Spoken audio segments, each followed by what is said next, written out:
একবারেই সব হয়ে যাবে, একবার না হলে আমি হেরে যাব, আমার দ্বারা আর হবে না, এরকম ভাববার কোনো কারণ নেই। আপনি একটা কাজ যদি 4 বার 5 বার 6 বার 7 বার 8 বারও আপনার মনে হয় যে আপনি পারছেন না, তখন আপনার অ্যাটিটিউড এটা থাকতে হবে যে আমি তো এখনো শুরুই করিনি। কারণ প্রতিটা চেষ্টা থেকে, প্রতিটা না পারা থেকে, প্রতিটা হেরে যাওয়া থেকে আপনার কিন্তু অভিজ্ঞতার ঝুলি হবে অনেক বড়। তবে হ্যাঁ, এটা আমি আবার বলবো, যে মানুষটা কোন একটা উদ্যোগ নিতে গিয়ে একই ভুল বারবার করেন, এটা খুব বিপদ। আপনি হয়তো একটা, দুইটা, তিনটা, চারটা উদ্যোগে আপনি অসফল হয়েছে, কিন্তু চারটা উদ্যোগে অসফল হওয়ার কারণ 4 রকমের হইতে হবে, একই রকম হওয়া যাবে না। একই রকম হওয়াটা নির্বুদ্ধিতা। কারণ আমি যদি ভুল থেকে শিক্ষাই গ্রহণ না করি, তাহলে সেই ভুলের তো কোনো অর্থ নেই, তাহলে তো ভুলে ভরা জীবন হয়ে যাবে। এখন আমাদের অনেকেরই মনে হয় যে ও তো করে ফেলেছে, আমি কেন পারবো। আপনি হয়তো উপরের দিক থেকে দেখতেছেন যে ও করে ফেলেছে, এটার জন্য তার কতটা স্ট্রাগল, কতটা ঘাম ঝরেছে, কতটা পায়ের স্যান্ডেল ক্ষয় করেছে, এটা তো আপনি জানেন না। এখন কেউ যদি অসৎ ভাবে খুব দ্রুত রাতারাতি শর্টকাটে কিছু করে ফেলেন, আমি ওই এক্সাম্পল নিয়ে কথা বলতে রাজি না, কারণ এটা আসলে বিজনেস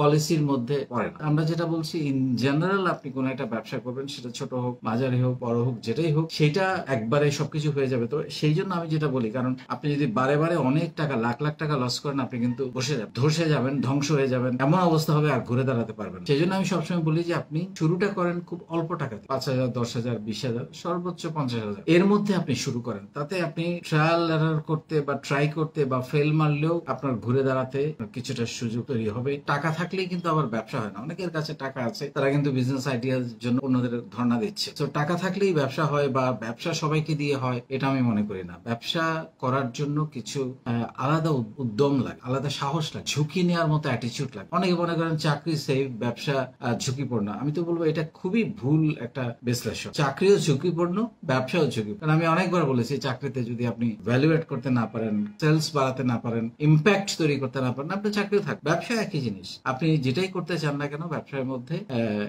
সেই জিনিসটা তৈরি হবে যে আপনাকে কোনো না কোনো ভ্যালু এড করতে হবে। মানে আমার এই আজকের ভিডিওটার মূল বক্তব্য হলো যে আমাদের কোনো অবস্থাতে হাল ছেড়ে দেওয়া যাবে, মানে লেগে থাকতে হবে। একটা ব্যর্থ হলে আরেকটা শুরু করতে হবে, একটা দরজা বন্ধ হলে আরেকটা দরজা খুলে যাবে, একটা রাস্তা বন্ধ হলে আরেকটা রাস্তার সন্ধান করতে, যাতে করে আমরা কোনো অবস্থাতে দমে না। আবারও বলছি, আপনি যদি একই ভুল বারবার করেন, তাইলে আপনার দ্বারা উদ্যোক্তা হওয়া কতটা সম্ভব আমার যথেষ্ট সন্দেহ আছে। কারণ আমরা কি করি, আমরা মানুষ, কাজ করতে গেলে ভুল হবে, লস হবে। ইভেন ব্যবসা করতে গেলে কিন্তু প্রতিটা ডিলে, আপনি একটা ব্যবসা সাকসেসফুল বিজনেস, যেমন আমার এই বিজনেসটা প্রায় 18 বছর। তো এই 18 বছরে আমার যতগুলো ডিল হয়েছে, আমি কি প্রত্যেকটা ডিল থেকে লাভ করেছি? নো, কোনোটা থেকে হয়তো লস করেছি, কোনোটা থেকে লাভ করেছি। তো ওইভাবেই আর কি, মানে প্রতিটা জিনিস থেকে কখনো লাভ আসে, কোনো কোনো জিনিস আপনাকে যেটা ভুল হয়, সেই ভুলগুলো থেকে আপনার পরবর্তীতে যেন একই রকমের লস না হয়, সেই অ্যাটিটিউডটা বা সেই চেষ্টাটা বা সেই শিক্ষাটা আপনাকে অর্জন করতে